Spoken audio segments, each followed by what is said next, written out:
Bonjour, permettez-moi de jouer ici avec ma condescendance. Il m'est venu une réflexion dans le cursus dans lequel on est, c'est que un scénario ne se fait pas au feeling. Alors, il y a plein de gens qui le font, je le fais, je l'ai fait, des gens avec qui je bosse le font sans doute, au moins en partie.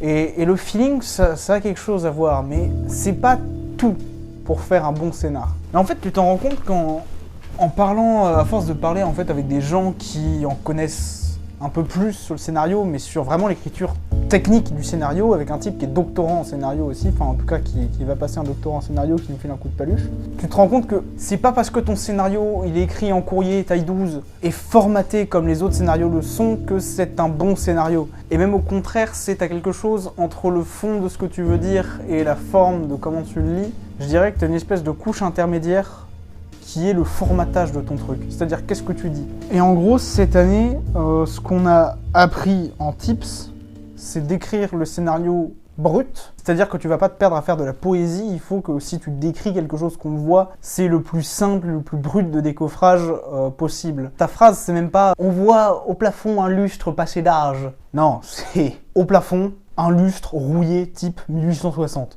Point. Après, oui, tu peux te perdre en poésie dans les dialogues, mais ça, je suis même pas encore super bien renseigné. Enfin, je considère que je suis pas encore super bien renseigné dessus. Mais t'as aussi des techniques pour faire des dialogues qui fonctionnent, qui soient percutants, au-delà de lâcher des punchlines, parce que ça, en y réfléchissant un peu, tu peux trouver des trucs rigolos à dire.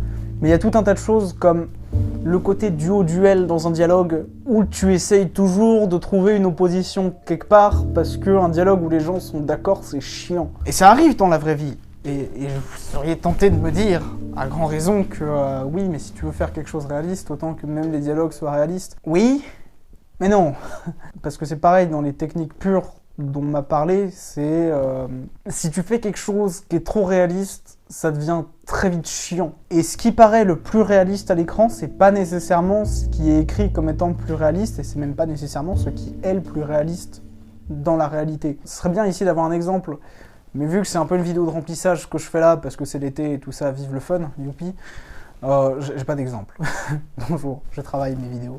Après le jeu, c'est pas tant de faire des scénarios super académiques, super techniques. C'est surtout, et ça aussi on me l'a répété moult fois, et je fais que vecteur de transmission de données ici, mais c'est pas tant le côté de faire quelque chose de super académique qui va faire un bon scénario, c'est plutôt le côté de connaître les codes, pourquoi est-ce qu'ils sont là, de savoir écrire quelque chose qui est super académique, et après de jouer avec les codes que tu connais pour donner un effet ou donner un autre effet.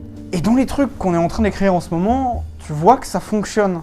Si je devais me donner un conseil à moi d'il y a quelques années sur « Hey, tu veux écrire un truc qui soit intéressant, un peu plus que ce que tu fais maintenant, pense à te creuser le crâne pour savoir pourquoi est-ce que les choses sont comme elles sont, et comment est-ce que les gens font de manière super académique, super plate. Et en creusant, tu finis par trouver des choses et des moyens d'arriver à tes fins. Et c'est là que ma condescendance s'arrête, c'est que bah c'est qu'une partie de la chose qui va peut-être pouvoir aider, mais faut pas avoir la démarche que j'avais il y a quelques années où juste bah tu sais pas donc tu regardes le truc avec condescendance en te disant mais non mais j'ai pas besoin de ça, moi j'ai des idées, c'est bon, je sais faire. Non. Je suis désolé de te le dire, Pablo, d'il y a 2 ans, mais ça ne marche pas comme ça. Tu ne sais pas que tu ne sais pas. Ça fait partie de cette longue série de vidéos, toute l'histoire de ma chaîne, où je m'enregistre en train de dire des choses qui peuvent paraître évidentes, mais qui ne sont pas tant que ça. Et il y a de la technique pour tout. Il y a vraiment de la technique pour n'importe quel putain d'aspect de ce que tu peux produire, de ce que tu peux voir, de ce que tu vas produire, de ce que tu vas voir. Et si c'est pas connu et maîtrisé, tu vois que ça peut pêcher à certains endroits. Et c'est là où j'ai envie de vous dire, bonjour, chers camarades petits scénaristes en herbe, c'est pas le coup d'être un génie à l'écriture, c'est le coup de se faire entourer par les bonnes personnes. Je suis pas un gros génie de l'écriture. Le sujet m'intéresse, mais c'est pas mon point fort. Et je pense pas que tu sois obligé d'être un putain de génie pour faire des choses. Au contraire, à coupler mes 3 neurones restants avec les 4 neurones d'un camarade, ça fait 7 neurones. Youpi, tu peux arriver à faire quelque chose d'un peu mieux. Et je crois que c'est comme ça que t'évolues dans tous les cas. C'est pas en étant tout seul, en te renfermant dans ton petit monde, en regardant des tutos YouTube, c'est vraiment en faisant les choses avec les gens, en allant lire de longs articles Wikipédia un peu chiants, de longs articles un peu obscurs sur des sites qui n'ont pas été mis à jour depuis 2011. Et là, t'arrives à quelque chose où tu peux être content de ce que t'as fait. Pour terminer, on va faire un effort d'imagination. Imaginez que je suis quelqu'un qui a de la street cred dans le milieu. Et là, je vais prendre une super grosse voix, et je vais vous dire très sérieusement...